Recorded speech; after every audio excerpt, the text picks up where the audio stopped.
In the cold, uncharted depths of the Pacific Ocean, a phenomenon had been whispered about in sailors' tales for centuries, but never truly understood. It was a mystery too vast for the human mind to grasp, a riddle too ancient to solve. For decades, explorers and researchers had combed the world's oceans in search of answers, but nothing had prepared them for the truth that lay beneath the surface. The ocean's deepest trenches, the Mariana, the Tonga, the Kermadec, places where light could not reach, and the temperature hovered just above freezing, held secrets older than civilization itself. From time to time, rare and strange creatures were brought to the surface. Freakish fish with alien-like features, colossal squid, enormous sharks. But there was one mystery that had always eluded discovery: the deep-sea giants. It was said they were not just the stuff of myth, not mere shadows in the black depths, but actual creatures, beasts that existed in an eternal abyss, untouched by the changing world above. Most considered the legends fanciful, no different than the stories of the Kraken or Leviathan. But deep within the academic and exploratory circles, there were those who believed. Chapter 1. The message in the bottle. The sun hung low on the horizon as Captain Elias Thorne stood on the deck of the Nautilus, a research vessel bound for the Western Pacific. A seasoned oceanographer with a deep love for the mysteries of the sea, Elias had spent the last 10 years of his career obsessed with one singular idea: what lurked in the deepest parts of the ocean. The Nautilus was well equipped for its journey, with the latest sonar technology, submersibles, and underwater drones at its disposal. But Elias knew that no amount of technology could fully prepare them for what they might find. His mind kept returning to an old maritime myth: the deep-sea giants, massive creatures of unfathomable size and power that had been reported by sailors, fishermen, and even naval ships over the years. Strange phenomena, tremors, the sudden appearance of massive shadows, inexplicable disturbances, seemed to occur in certain places, only to be dismissed as figments of imagination or exaggeration. However, Elias knew better. He had studied the reports, the ancient scrolls, and the fading records. They all pointed to the same conclusion: there was something down there, something not fully understood by science. And he was determined to uncover the truth. As the Nautilus cut through the water, Elias received a peculiar package from a colleague who had been stationed at a remote ocean research station in the far reaches of the Pacific. The package was simple: a glass bottle with a rolled-up piece of parchment inside. At first glance, it seemed like a prank, a relic from a past century, but Elias' heart skipped a beat when he read the message. "They are real. We were wrong to come here. The giants are awakening. Come quickly, before it's too late." The message was signed simply, Dr. Miriam Crow, Oceanic Research Station 47.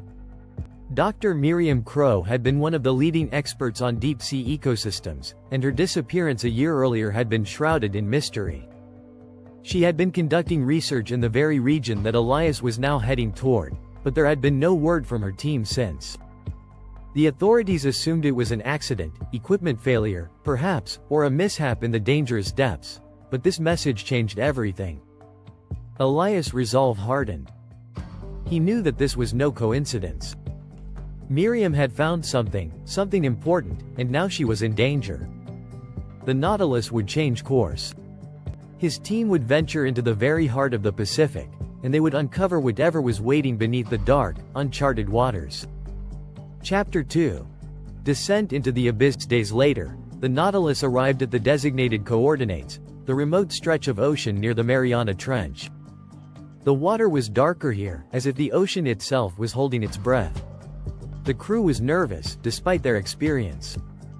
Few ships had ventured this far from shore, and even fewer had come back with full accounts of what they had discovered. Elias, along with a team of marine biologists, oceanographers, and a highly trained submersible pilot named Lee Grant, prepared for the first deep dive. The Nautilus was equipped with a cutting-edge submersible known as the Abyssal Voyager, designed to withstand the crushing pressure of the ocean's deepest points. It would be lowered into the trench, with Lee at the controls and Elias and his team watching from the command center. The tension was palpable as the submersible descended into the abyss. The ocean, once calm and serene, seemed to come alive as the submersible sank further into its depths. The temperature plummeted, and the surrounding darkness swallowed them whole. The only light was the dim glow of the submersible's headlights, illuminating the features of the ocean floor as they passed. Strange, monstrous shapes flickered in and out of the light, giant squid, monstrous fish, and other creatures that defied description. Some seemed to have bodies that were barely formed, as if life itself had evolved to survive in such extreme conditions. For hours, the abyssal voyager pressed deeper, the pressure mounting with every meter. And then, as they crossed into an even deeper layer, something strange happened. The sonar system began to pick up irregularities, massive, shifting forms moving through the water. Elias could hardly believe his eyes. The shapes on the sonar were enormous, far larger than any creature that had been previously recorded in these depths. The shapes were too large to be normal marine life, too complex to be the result of underwater currents or geological formations. The abyssal voyager paused. Lee Grant's voice crackled over the radio, his usual calm demeanor replaced by something darker. "Captain, we've found something," Lee said, his voice tight. "There's something moving down here. It's huge." Before Elias could respond, the submersible's cameras transmitted footage of what lay ahead. The dark waters parted, revealing what could only be described as a gargantuan creature, its massive body, covered in bioluminescent patches, stretched across the ocean floor. The creature's tentacles writhed in the darkness, each one large enough to crush the submersible in seconds. But it wasn't just one creature, there were others, an entire colony of these deep-sea giants, stretching as far as the eye could see. The creatures moved with an eerie grace, their massive forms floating through the black waters as if they were part of the abyss itself, ancient beings that had existed for millennia without human eyes ever seeing them. Elias felt a chill run down his spine. This was what Miriam had discovered. This was the truth behind the legends. And now, he was face to face with it. But as the submersible crept closer, the ground beneath them trembled. A low, resonant hum filled the submersible's hull, vibrating through the walls. Then came a noise unlike anything Elias had ever heard, an enormous, otherworldly roar that seemed to echo through the very fabric of the ocean. Something was waking. Chapter 3. The Awakening. The abyssal voyager shuddered as the noise resonated through the depths of the ocean. Elias gripped the seat in front of him, his knuckles white. Lee Grant's voice crackled over the radio once more. "Captain, I don't think we should stay down here much longer. The vibrations are getting stronger. Something's happening." Lee's tone was urgent, his usual calm now replaced by real fear. The hum intensified, vibrating through the submersible's metal frame. Elias knew they were no longer just exploring the deep. They had unwittingly trespassed into the domain of these titanic creatures. The roar that had echoed through the ocean's dark expanse was not just a sound of nature, but a warning. Something about their presence here had disturbed these ancient beings. "Lee, pull back," Elias ordered. "Get back to the surface now." The submersible began its slow ascent, but as it did, the ocean around them seemed to respond. The tremors that had been building were not just vibrations in the water, they were seismic, as though something beneath was moving on a massive scale. Then, the sonar system blipped again, a shadow, a movement so vast that it dwarfed everything they had seen. It wasn't just one of the giants. This was something else, something far more powerful, more dangerous. "Lee, what is that?" Elias whispered, as the massive shape appeared on the sonar screen. It was impossible to tell its true size. No known creature could move like this. The sonar pings grew erratic as the shadow crossed the path of the submersible. Before Lee could respond, a deafening crash reverberated through the water, a violent jolt that sent the abyssal voyager tumbling. The submersible's lights flickered, and the image of the creature on the sonar disappeared into the abyss. "We've been hit," Lee shouted, trying to steady the submersible. "Something just slammed into us." The submersible spiraled out of control, plunging deeper into the trench. Elias could feel his heart pounding as the crew's voices filled the radio, panic creeping into their words. In the moments that followed, it felt as though time had slowed. The submersible descended further, deeper than anyone had ever gone before. The temperature inside the vessel dropped sharply. The pressure outside the hull was building. They had lost control, and there was no way to tell if the submersible would survive the descent. And then, as if guided by some unseen force, the submersible came to a halt. The lights flickered back to life. For a moment, the ocean outside the submersible was calm. But as they looked out through the portholes, a vast, glowing form appeared, a monstrous silhouette that dwarfed the submersible in size. The deep-sea giant, one of them, was right there. Its form was even more monstrous than Elias had imagined. Bioluminescent tendrils reached out from its body, lighting up the ocean with an eerie, otherworldly glow. The creature's skin was like nothing he had ever seen before, dark, slick, and almost alien in appearance. It seemed to pulse with an energy that was both mesmerizing and terrifying. This was no ordinary sea creature.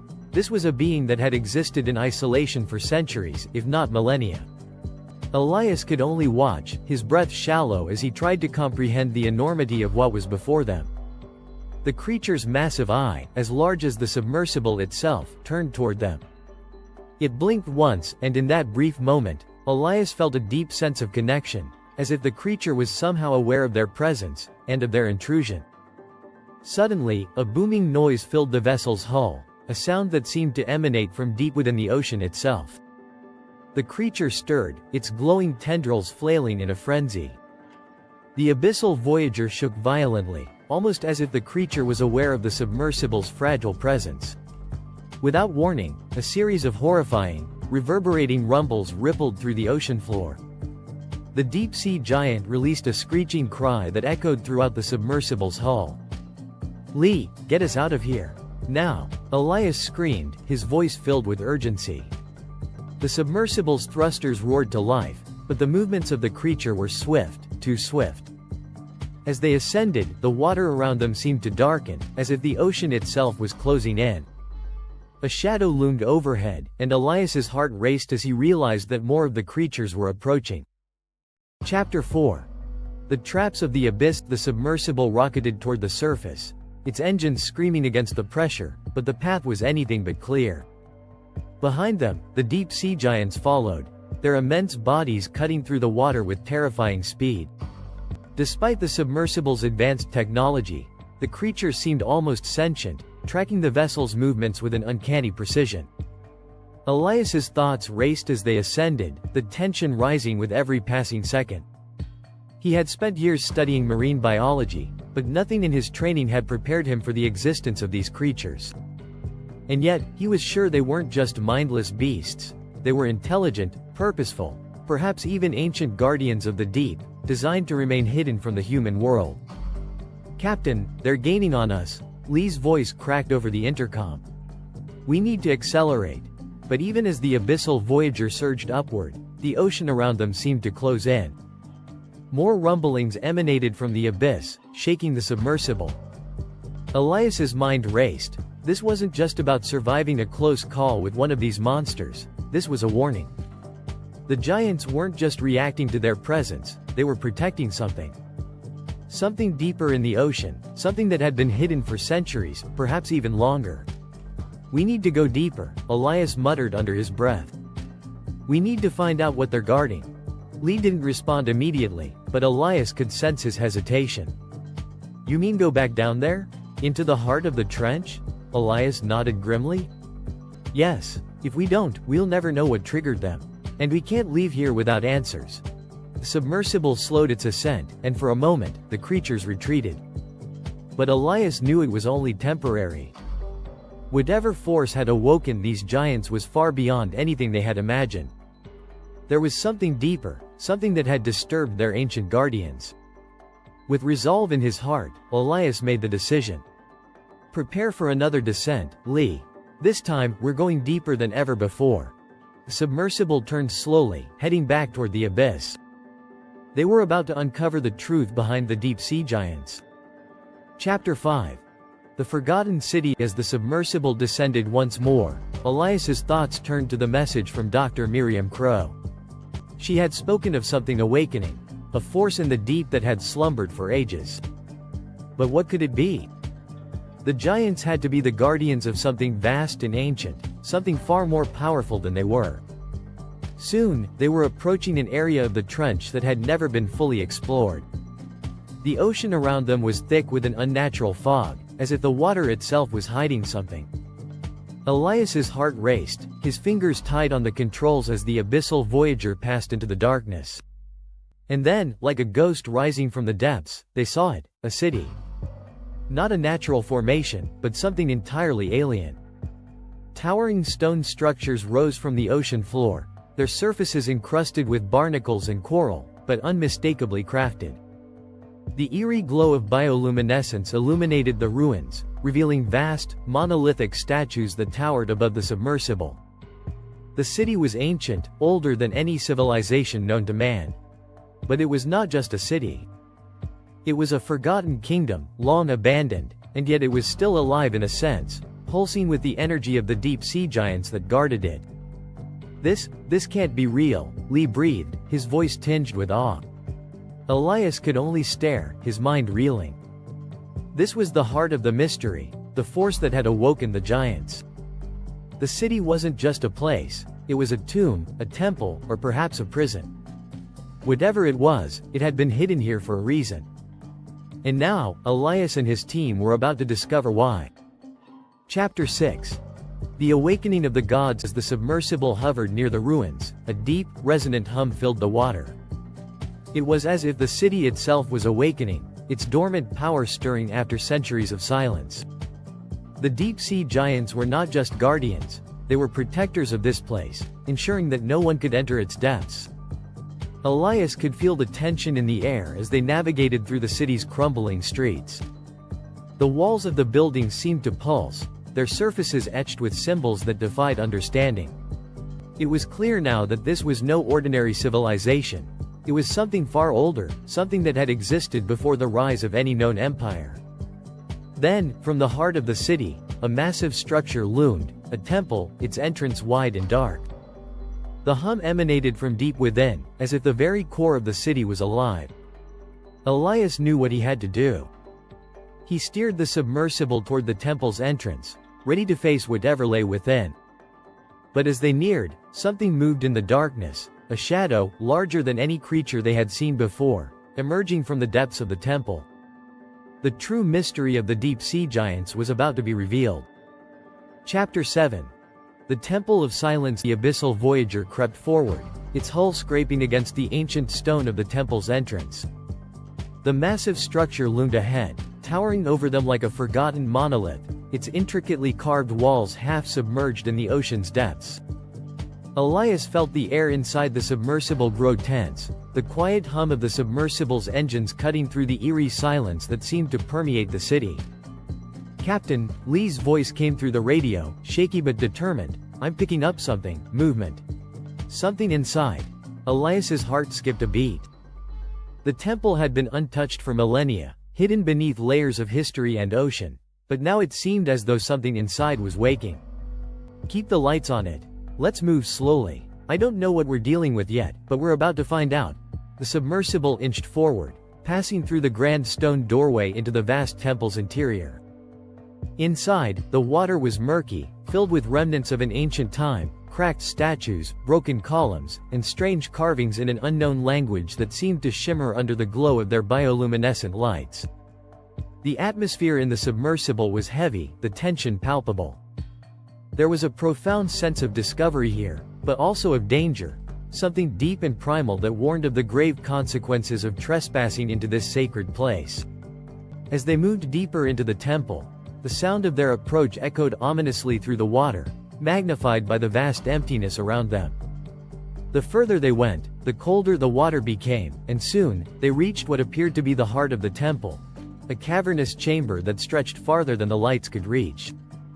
There, in the center of the chamber, stood a massive, jagged stone altar, worn by centuries of saltwater and age. Around it were what appeared to be skeletal remains, bodies that looked far too large to be human, their features contorted in expressions of agony or fear. The size and shape of the bones suggested that these had once been creatures far larger than any human could have imagined, possibly even the ancestors of the deep-sea giants. Suddenly, the sonar system flared to life again, A massive shape approaching, its presence like a shadow hanging over them. Something, or someone, was coming.